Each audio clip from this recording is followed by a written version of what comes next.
हम लोग श्रीमद् भागवतम के 30 स्कंद के 8वें अध्याय के 4 और 5वें श्लोक आज पढ़ रहे हैं। आपने तीसरे में ये देखा था कि मैत्रेय मुनि ने कहा, उससे पहले बोले थे दूसरे में कि मैं भागवतम बोलूँगा ताकि लोगों को सुख मिल जाए, और उसके बाद तीसरे में कहे कि ये भागवत संकर्षण भगवान ने, जो कि शुद्ध सत्वमय स्वरूप हैं, उन्होंने कुमार मुख्या मुनि, उन मुनिजनों को कहा जिसमें 4 कुमार मुख्य थे और वो पूछ रहे थे, तो उनको कहा आसीनमूर्व्याम भगवन्तमाद्यम संकर्षणम देवमकुंठ सत्वम विवत्सवत्तत्वमतः पुरस्या कुमार मुख्या मुनवो नुपृच्छन्। जैसे आप मुझसे पूछते हो वैसे ही 4 कुमार भगवान संकर्षण से पूछ रहे थे। तो वह भगवान संकर्षण कैसे हैं? मान लो कोई यह प्रश्न करे तो इस पे यह श्लोक कहते हैं। उनका स्वरूप क्या था, वह कैसे लग रहे थे, इन सब बातों का अगर अपेक्षा हो तो ये श्लोक कहते हैं। मेरे पीछे बोलिए। स्वमेव धिष्ण्यं बहुमानयन्तं यद् वासुदेवाभिधमामनन्ति। स्वमेव धिष्ण्यं बहुमानयन्तं यद् वासुदेवाभिधमामनन्ति। प्रत्यग्धृताक्षाम्बुजकोशमीषदुन्मीषत् उन्मीलयन्तं विबुधोदयाया। प्रत्यग्धृताक्षाम्बुजकोशमीषद् उन्मीलयन्तं विबुधोदयाय। स्वमेव धिष्ण्यं बहुमानयन्तं यद् वासुदेवाभिधमामनन्ति। स्वमेव धिष्ण्यं बहुमानयन्तं यद् वासुदेवाभिधमामनन्ति। प्रत्यग्धृताक्षाम्बुजकोशमीषत् उन्मीलयन्तं विबुधोदयाय। प्रत्यग्धृताक्षाम्बुजकोशमीषद् उन्मीलयन्तं विबुधोदयाय। स्वमेव धिष्ण्यं बहुमानयन्तं यद् वासुदेवाभिधमामनन्ति। स्वमेव धिष्ण्यं बहुमानयन्तं यद् वासुदेवाभिधमामनन्ति। प्रत्यग्धृताक्षाम्बुजकोशमीषत् उन्मीलयन्तं विबुधोदयाय। प्रत्यग्धृताक्षाम्बुजकोशमीषद् उन्मीलयन्तं विबुधोदयाय।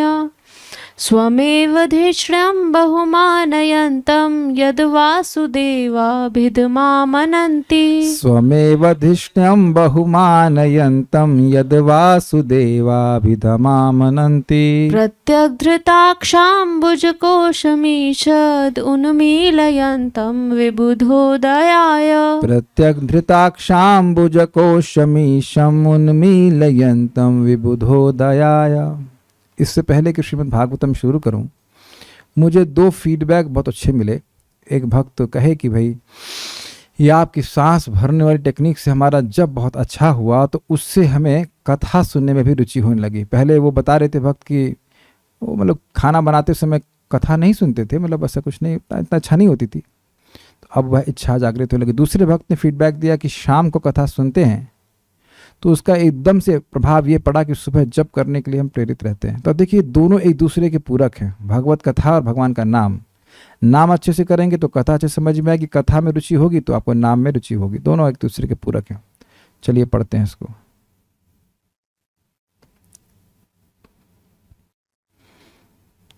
उस समय भगवान संकर्षण अपने परमेश्वर का ध्यान कर रहे थे। तो प्रश्न यह हो सकता है कि क्या संकर्षण भगवान परमेश्वर नहीं है?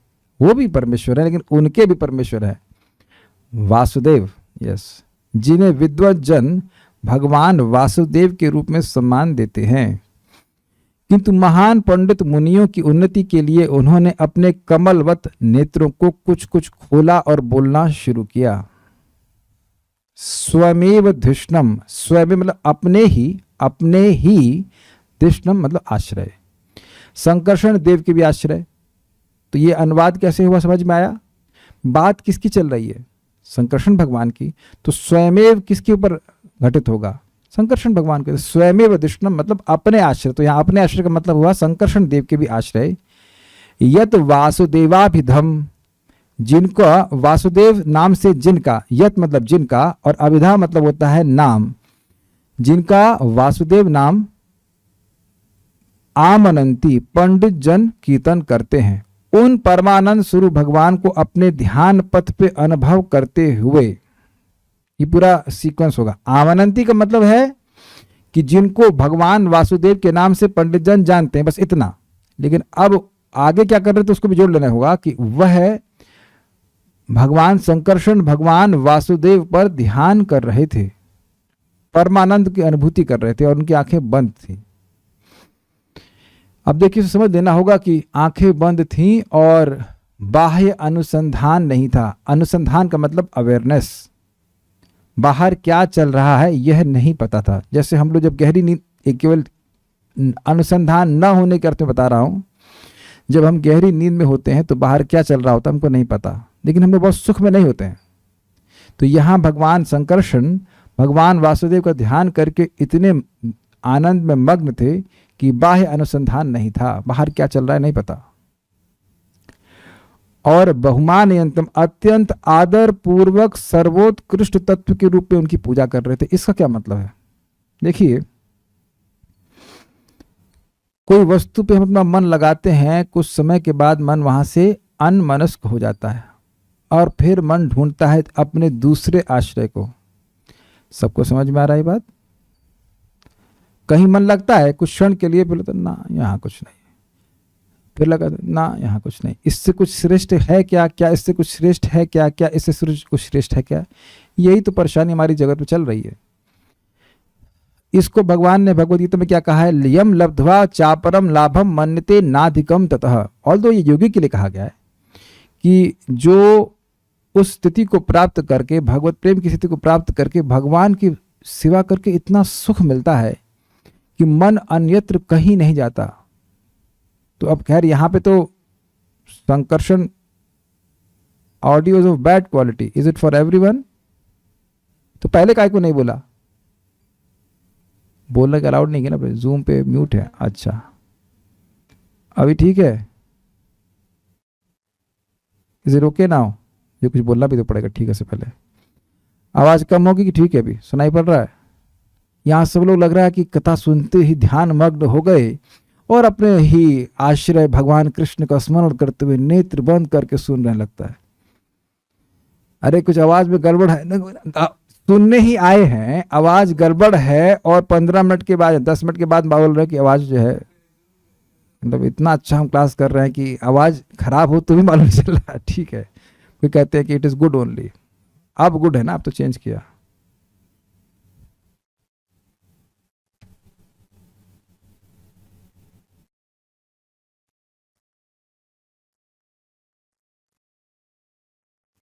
हरि बोल। पहले से ही गुड था, अभी बताइए ठीक है आवाज? Loud and clear?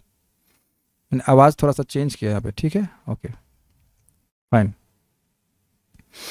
थोड़ा सा बेस अधिक था। हम बात कहाँ कर रहे थे? बहुमानयंतम। हाँ, तो हम बात कर रहे थे कि मन लगता नहीं है, मन और किसी श्रेष्ठ वस्तु को जानना चाहता है, उससे क्या श्रेष्ठतर सुख मिल सकता है? तो यहाँ कह रहे हैं बहुमानयंतम, मतलब इससे अधिक श्रेष्ठतर वस्तु उनको प्राप्त नहीं थी। एक मिनट रुकिएगा।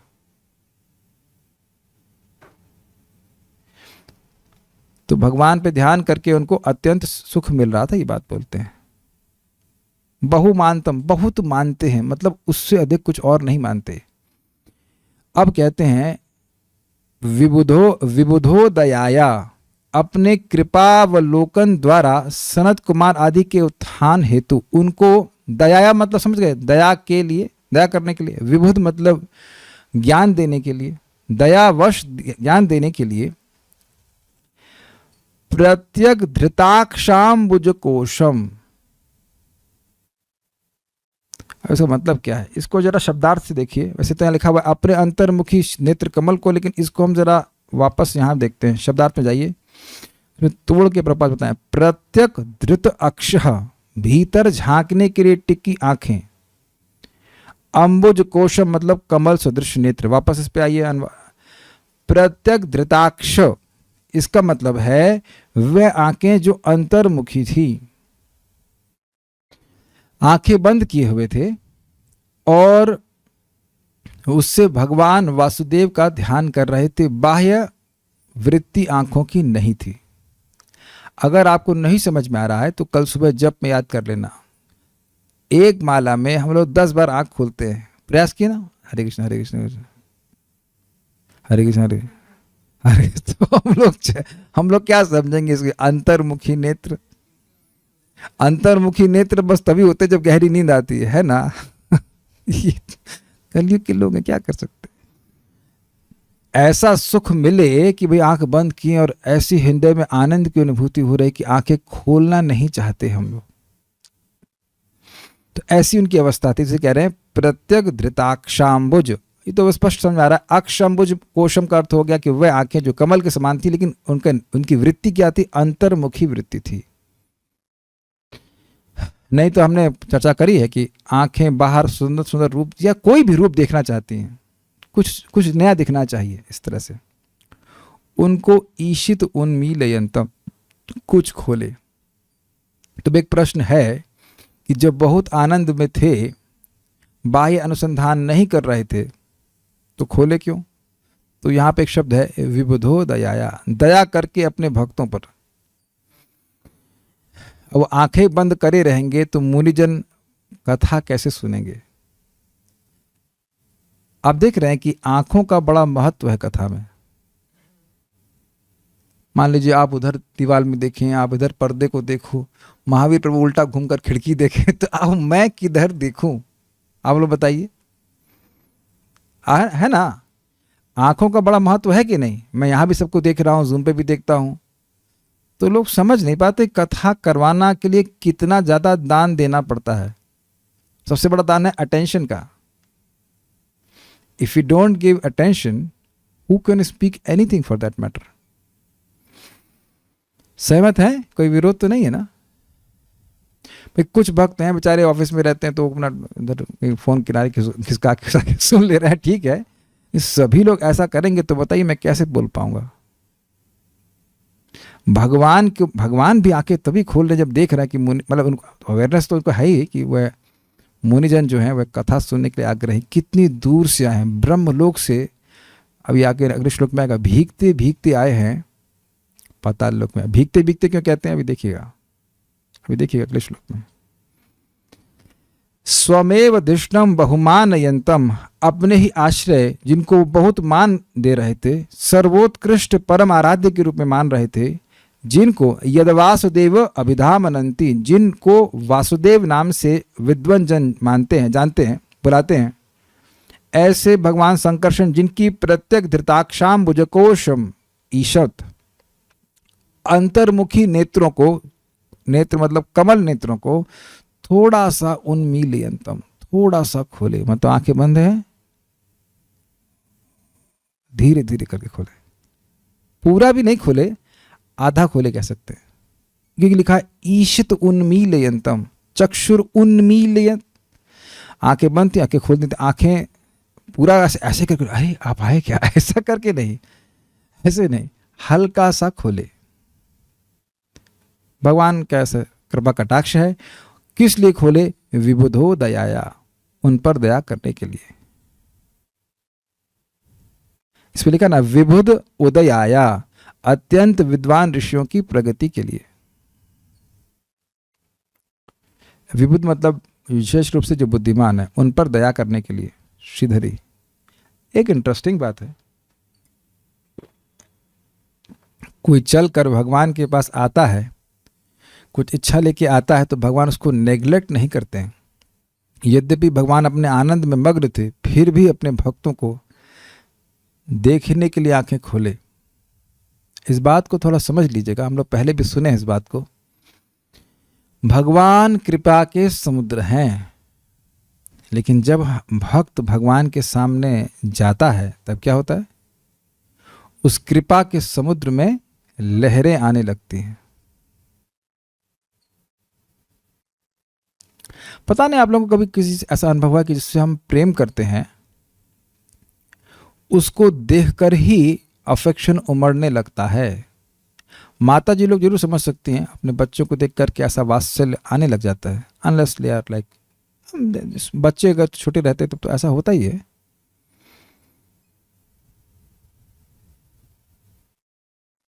भगवान के सामने जाना चाहिए, क्योंकि हमारी दयनीय स्थिति इतनी ज़्यादा दयनीय है कि हम अपनी दयनीय स्थिति को भी नहीं समझ पा रहे हैं, है ना।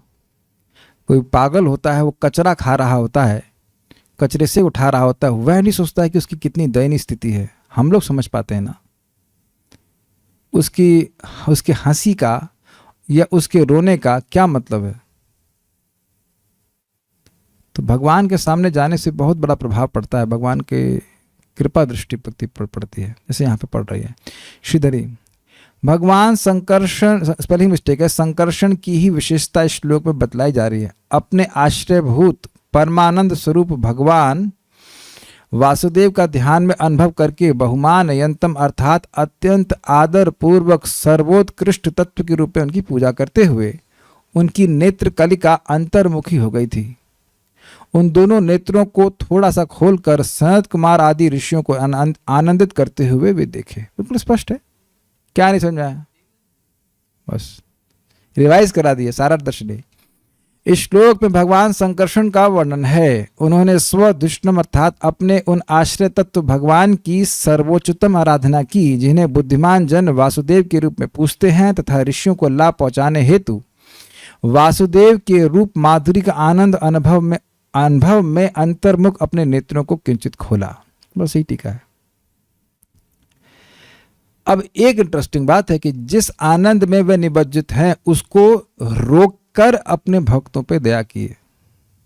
आपको पता है एक इंटरेस्टिंग बात, जब भगवान को भोग लग रहा हो तब उनको प्रणाम नहीं करना चाहिए। जब भगवान शयन कर रहे हो तब उनको प्रणाम भी नहीं करना चाहिए और परिक्रमा भी नहीं करनी चाहिए, क्योंकि भगवान तो भक्तों के प्रेमी है। कोई प्रणाम करता है तो उस समय भगवान की नींद खुल जाती है, अरे कौन आया है हमारे दरवाजे पे।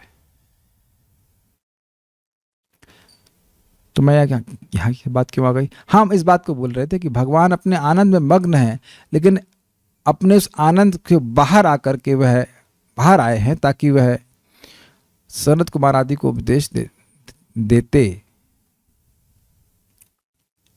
अब ये भगवान का वर्णन हो गया, अब यह वर्णन आएगा कि ये चार कुमार, ये ऋषिगण कैसे हैं। यहाँ पे स्पेशली चार कुमारों के बारे में बात हो रही है। मेरे पीछे बोलिए।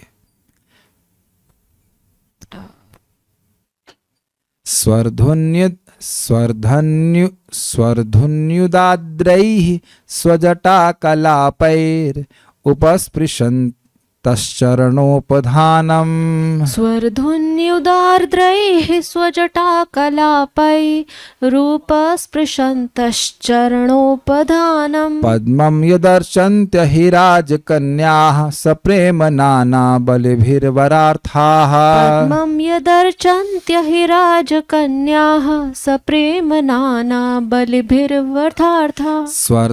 स्वर्धुन्युदाद्रैः स्वजटाकलापैः रूपस्पृशन्तश्चरणोपधानम्। स्वर्धुन्युदार्द्रैः स्वजटाकलापैरूपस्पृशन्तश्चरणोपधानम्। पद्मं यदर्चन्त्य हि राजकन्याः सप्रेम नाना बलिभिर्वरार्थाः। पद्मं यदर्चन्त्य हि राजकन्याः सप्रेम नाना बलिभिर्वरार्थाः। स्वर्धुन्युदाद्रैः स्वजटाकलापैः रूपस्पृशन्तश्चरणोपधानम्। स्वर्धुन्युदार्द्रैः स्वजटाकलापैरूपस्पृशन्तश्चरणोपधानम्। पद्मं यदर्चन्त्य हि राजकन्याः सप्रेम नाना बलिभिर्वरार्थाः। पद्मं यदर्चन्त्य हि राजकन्याः सप्रेम नाना बलिभिर्वरार्थाः।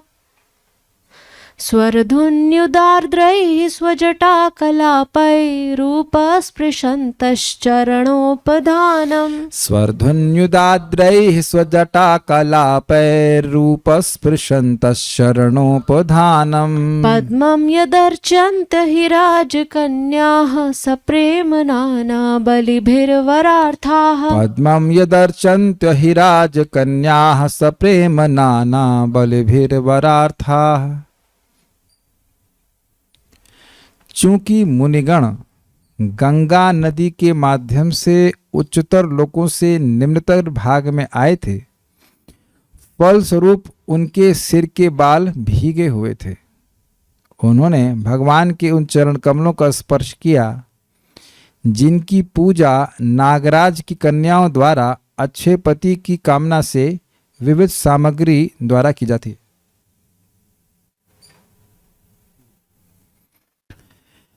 ओके।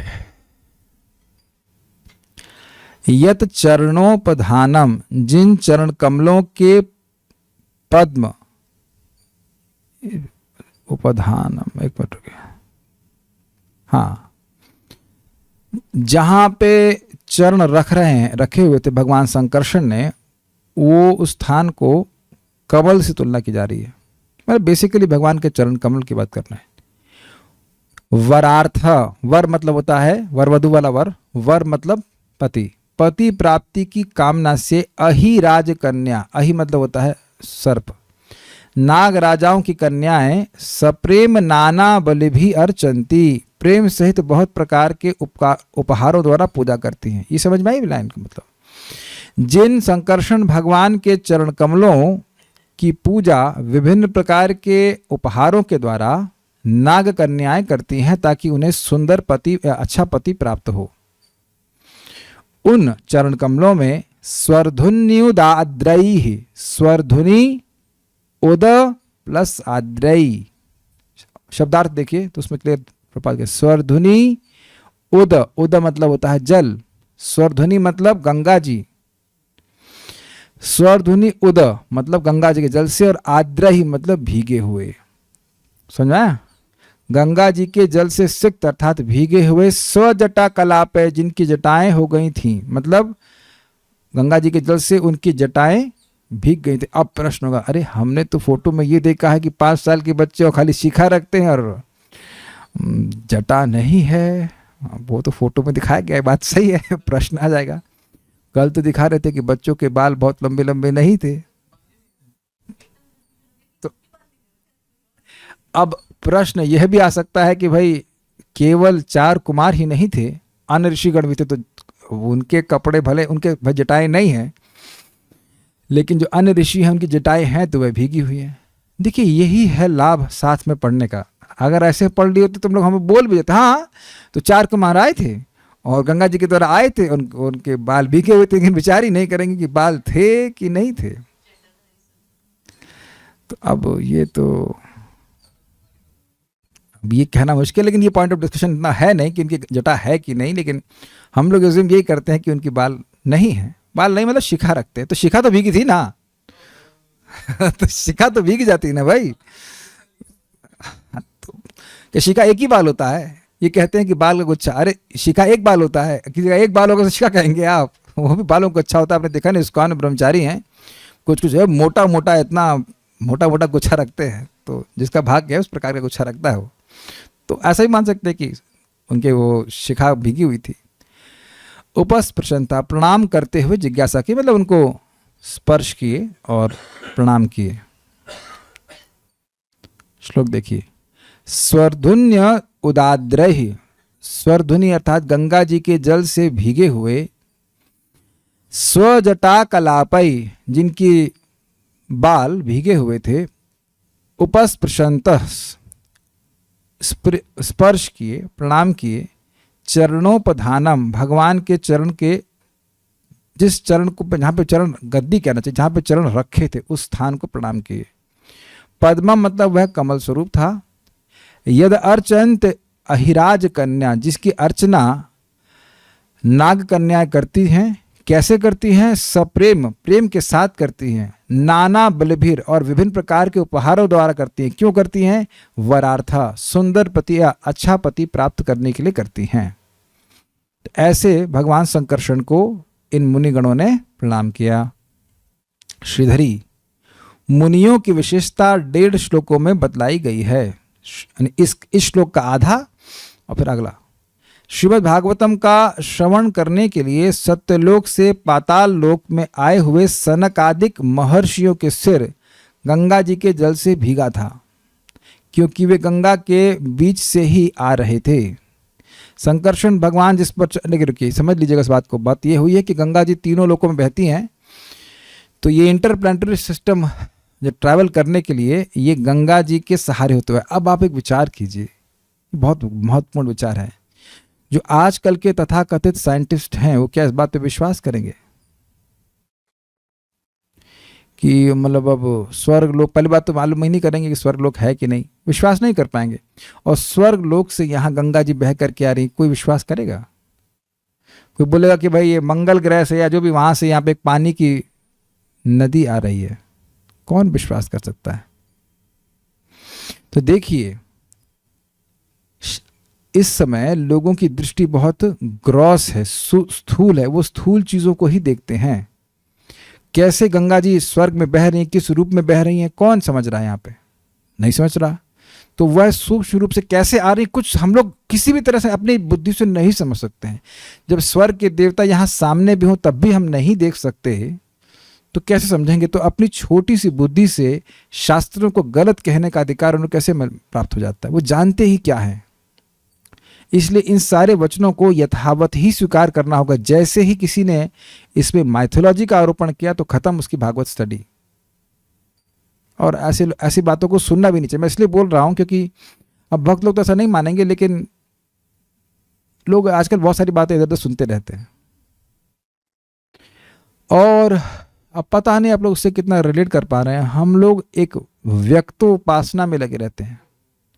जो सामने है वह उसी की उपासना करते रहो। ये हमारी पत्नी है, ये हमारे बच्चे हैं, ये हमारा जॉब है, ये है ये। और ऐसा आप नहीं कह सकते कि आप ऐसा नहीं करते हैं, या और बिजनेस है, इसी में करते करते हमारा पूरा जीवन व्यर्थ हो जाता है।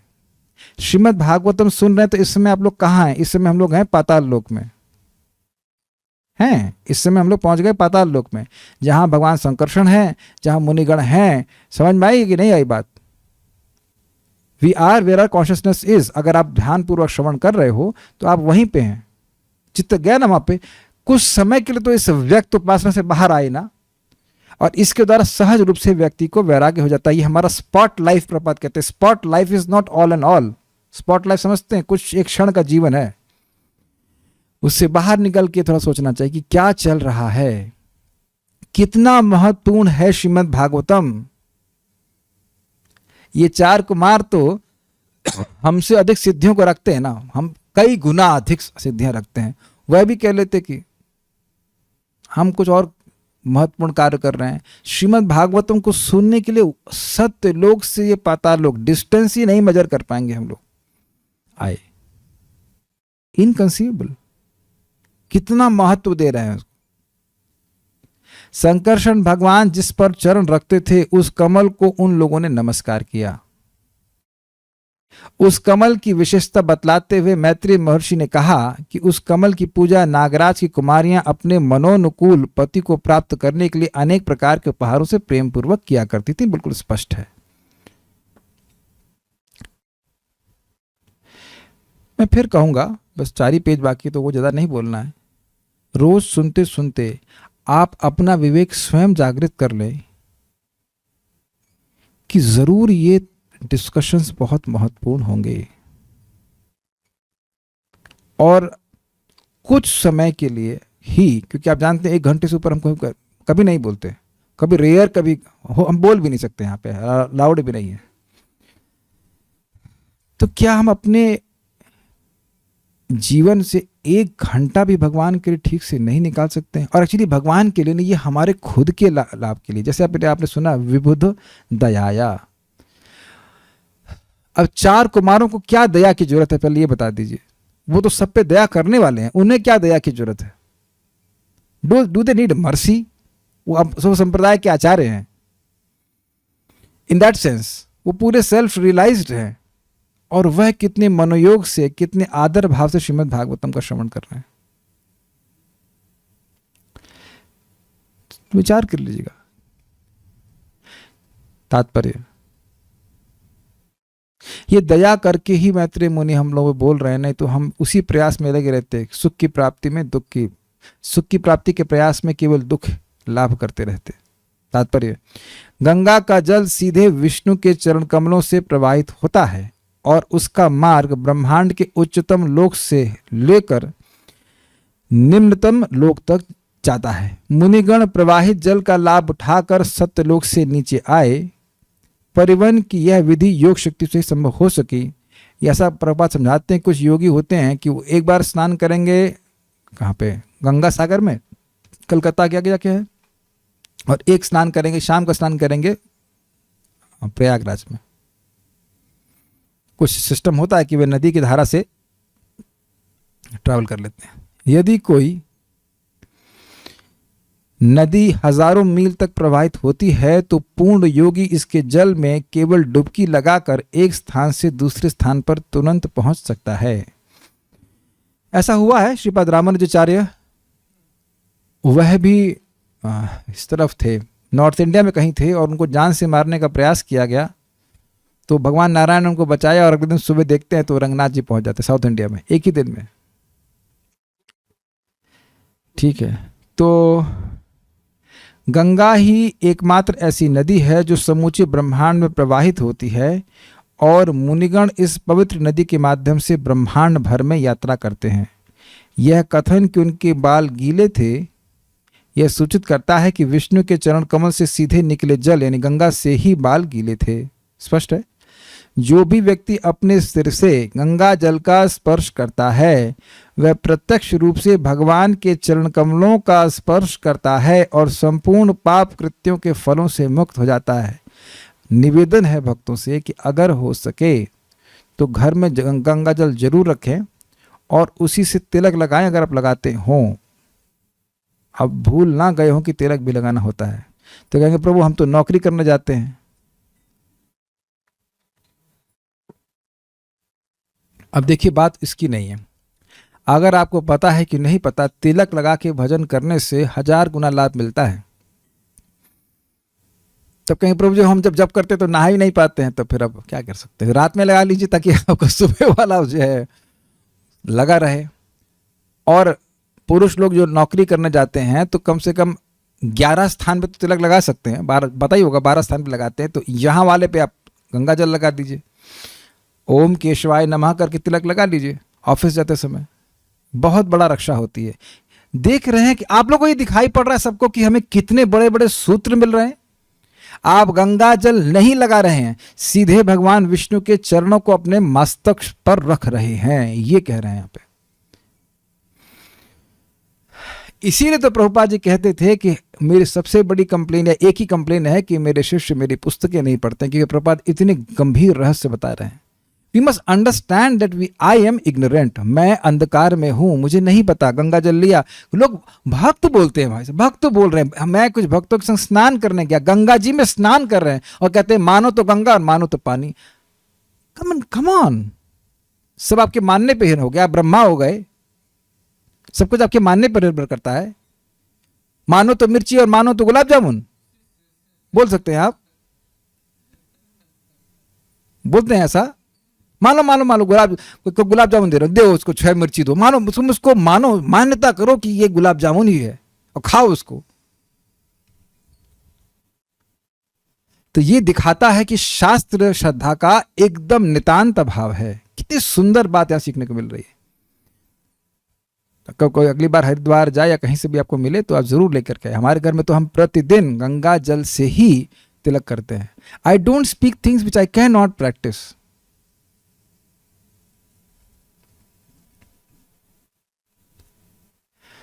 खबर ये कैसे मंगाए, ये कहां से जाए, कैसे हो, क्या हो, इत्यादि इत्यादि। तो up to you, but this is very nice. यदि कोई व्यक्ति गंगा में स्नान करने या समस्त पापों के धुल जाने के बाद फिर से पाप कर्म करने से अपने को बचाता है तो निश्चित रूप से उसका उद्धार हो जाता है। मतलब ये नहीं कि अब जल लगाए चलो नेक्स्ट पाप कौन सा गए, तो ये तो धुल गया, आप फिर से नहीं, ये तो स्लेट मिट गई, अब नया कुछ लिखते हैं इसके ऊपर, ऐसा नहीं। किंतु यदि वह पुनः पाप करने लगता है, पाप कर्म करने लगता है, तो उसका गंगा स्नान हाथी के स्नान की तरह है जो नदी में ठीक से नहाता है किंतु बाद में भूमि की धूल से अपने शरीर को धूसरित करके सारा किया कराए बिगाड़ देता है। इस पे कथा याद आती है, उसको भूल के रुकेंगे। एक बार शिव जी से दुर्गा जी ने पूछा, क्या गंगा जी में स्नान करने से सारे पाप धुल जाते हैं? तो शिव जी ने कहा हाँ। तो कहते हैं सब लोग फिर पाप क्यों नहीं धुल लेते हैं?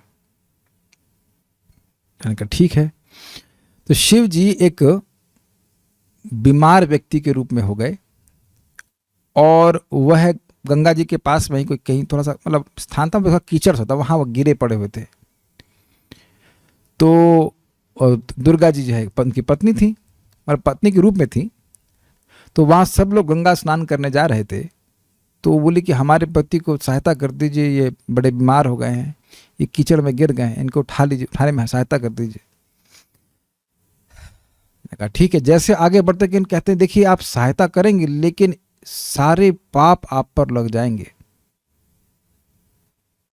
तो वो रुक जाते और ऐसा नहीं करते, यानी कि उनको विश्वास नहीं था कि गंगा जी में स्नान करने से पाप धुल जाते। मान लो पाप लग भी जाते किसी की सहायता करने में, मान लो ऐसा था नहीं, ऐसे ऊपर से बोला उन्हें, तो गंगा में स्नान कर लेते।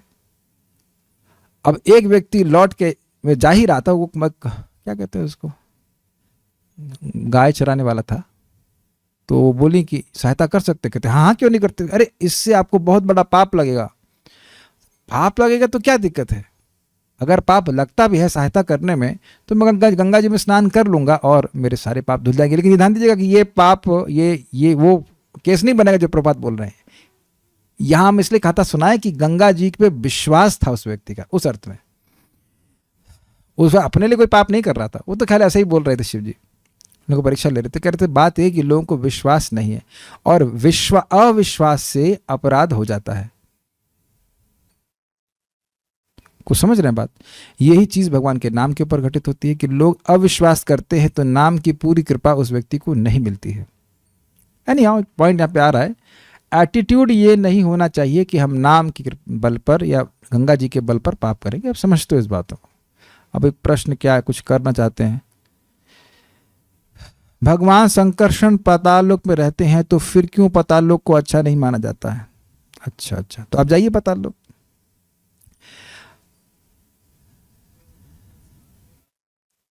हरिद्वार में रहते हुए हमने देखा है कि नित्य कोई ना कोई हादसा गंगा में डूबने से होता रहता है। इस अकाल मृत्यु माने या उस जीवात्मा का बहुत बड़ा भाग्य है। मैं क्या कह सकता हूँ, लेकिन इतना बात सुनने में आई है कि गंगा जी में कोई शरीर छोड़ता है तो उसका वो भगवान के चरणों की प्राप्ति करता है, इतनी बात जानते हैं। अब कोई आत्महत्या करता है तो ये तो ठीक नहीं कहा जाता है, लेकिन अब हादसे में मर गया तो हादसा तो एग्जैक्टली हादसा है नहीं है, क्या कह सकते हैं? हादसे को आप मान लीजिए कोई एक्सीडेंट में मर जाएगा तो उसे क्या कहेंगे आप? तो मरने का समय आ गया था। गंगा जी पे यकीन हो न हो, गंगा पाप नाश करती है, और नाम पे भी विश्वास हो न हो, नाम पाप नाश करते हैं। ये मुझे लग रहा था कि ऑब्जेक्शन आएगा कि गंगा जी में विश्वास हो या ना हो। देखिए समझिए, अच्छा ऑब्जेक्शन है। नाम पर नाम की महिमा ना पता हो और नाम बोल रहा है तो उसके पाप नष्ट होते ही हैं, जैसे कि अजामिल।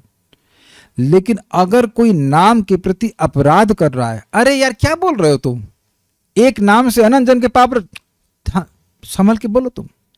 तो अब वह नाम के प्रति अपराध कर रहा है। क्यों? इसको आप कृपया रिसर्च कर लेना 6.2.9-10 कि लोग नाम बोलने के बावजूद देखा जाता है कि उनके चित्त में परिवर्तन बहुत कम है। उसका कारण यह है कि उनको नाम पर अविश्वास होता है, मतलब वह जानबूझ करके नाम का अपराध करते हैं। इसको समझाया चक्रवर्ती पाद ने कि मान लीजिए कोई व्यक्ति बहुत समर्थ है, अब वह आपकी पूर्ण सहायता कर सकता है, लेकिन अगर कोई उसको गाली दे, उसका अपराध करे, तो उसका ये प्रीरोगेटिव इंग्लिश में कहते हैं, मतलब उसका ये एक उसकी स्वेच्छा है कि वैसी कृपा उस व्यक्ति पर ना करे। दोनों को बैलेंस कीजिएगा। बहुत सरल पॉइंट्स हैं ये, बहुत सरल पॉइंट्स हैं कि व्यक्ति अगर नाम का अपराध कर रहा है, अर्थात वो ये कहता है कि एक ही नाम मेरे अनंत जन्म के पाप नहीं काट सकता है, तो ये नाम के प्रति अपराध हो रहा है। समझ रहे ना बात? लेकिन अगर कोई नहीं जानता है तो अपराध नहीं कर रहा है तो कृपा मिल रही है. I hope this has to be balanced. जैसे जिस व्यक्ति ने श्रीला हरिदास ठाकुर के प्रति अपराध किया था उसका नाम को पता है? जिसने वैश्या भेजी थी उसका नाम पता है आपको? माइक बताइए, माइक पे बताइए, माइक पे बताइए. मुसलमान नहीं था वो, उसका नाम था रामचंद्र खान. वटेवर, रामचंद्र था ना. अच्छा, दूसरा अब जो लोग जानते हैं, और दूसरा जो व्यक्ति उनके प्रति अपराध किया था उसका नाम था गोपाल. और दोनों को ही भगवान, एक को नित्यानंद प्रभु के द्वारा और एक को श्रीमंत चैतन्य महाप्रभु के द्वारा दंड प्राप्त हुआ. तो उनके तो नाम ही भगवान के नाम पर थे. मैं आप लोग ऐसे, आप लोग है नहीं इसलिए मैं ऐसा बोल नहीं रहा हूं, लेकिन एक एक्सट्रीम केसेस हैं इस तरह के.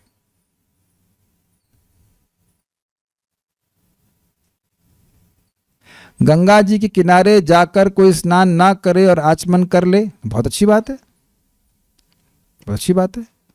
और गंगा जी का जल ले आए साथ में. गंगा जल, यमुना जल, श्याम कुंड, राधा कुंड सब मिला के रखी हूं, उससे तिलक करती हूँ, क्या ये सही? नहीं, ये बिल्कुल गलत है.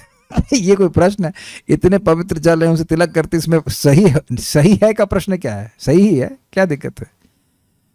हमें जो गंगा जी दिखती हैं और जो पाताल में है अलग रूप में है. मुझे नहीं पता पाताल की गंगा क्या है, मुझे नहीं पता. उनका नाम भोगवती है इतना पता है. जब वो नीचे के लोगों में जाती है उनका नाम भोगवती कहा जाता है. रामचंद्र खान और गोपाल को क्या दंड प्राप्त हुआ था? रामचंद्र का पूरा, खान का पूरा परिवार उजड़ गया, पूरा गांव उजड़ गया था, और गोपाल को कुष्ठ रोग हो गया था. अब वो कथा तो हम जब चैतन्य चरितामृत पढ़ाएंगे उसे उस सेक्शन को पढ़ा चुका हूं मैं, लेकिन जो भी है वहां पे पढ़ सकते हैं. क्या आचमन जल से तिलक लगाया जा सकता है बिफोर डूइंग आचमन from that water? I don't know. तिलक कैसे में आचमन तो हम लोग नहीं करते हैं. तिलक में तो बस जल लेके तिलक लगा रहते हैं. जो भी है. अच्छा, अब आप लोग चिंता कर रहे होंगे कि अरे गंगा जल हमारे पास नहीं है, हम तो अमेरिका में रहते हैं. अमेरिका में कौन रह रहा है यहाँ पे? कैसे लाएं? तो एक और मंत्र बता देता हूँ. मान लीजिए ये मेरे पीने का ग्लास है, मैं खाली एक्सपेरिमेंट करता रहा हूँ. प्लीज़ पीने ग्लास में नहीं करना है. आप करेंगे अपने रिस्क पे करेंगे. पीने ग्लास में नहीं किया जा रहा है. ये आचमन पात्र में किया था. इसमें ये उंगली होती है, ये वाली बीच वाली, ये बीच वाली नहीं, पिंकी की पहले वाली होती, इसको जल में डालते हैं और फिर बोलते हैं ओम गंगे च यमुने चैव गोदावरी सरस्वती नर्मदा सिंधु कावेरी जले अस्मिन् सन्धिनिं कुरु. ये 3 बार बोलते हैं. ओम गंगे च यमुने चैव गोदावरी सरस्वती नर्मदा सिंधु कावेरी जले अस्मिन् सन्धिनिं कुरु. इस प्रकार मंत्र के द्वारा भी उसमें 7 पवित्र नदियों का जल हो जाता है. लेकिन आपसे निवेदन करूंगा कि थोड़ा अगर समय मिले तो गंगा जल भी ले आना. वो तो अच्छा है ही, लेकिन मंत्र अगर नहीं है तो मंत्र से भी कर लेते हैं.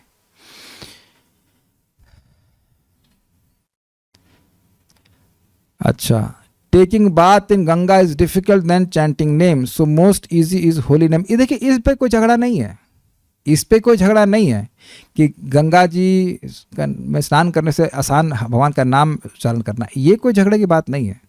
बात इस चीज़ की थी कि जो लोग अपराध करते हैं गंगा जी का या भगवान के नाम का, उनको भगवान के नाम की कृपा नहीं मिलती. ये बात बोल रही जा रही है. तो ये चीज़ रहती है. ठीक है. So no more questions, will stop here. Srimad Bhagavatam की जय, श्रील प्रभुपाद की जय, निताई गौर प्रेमानंदे.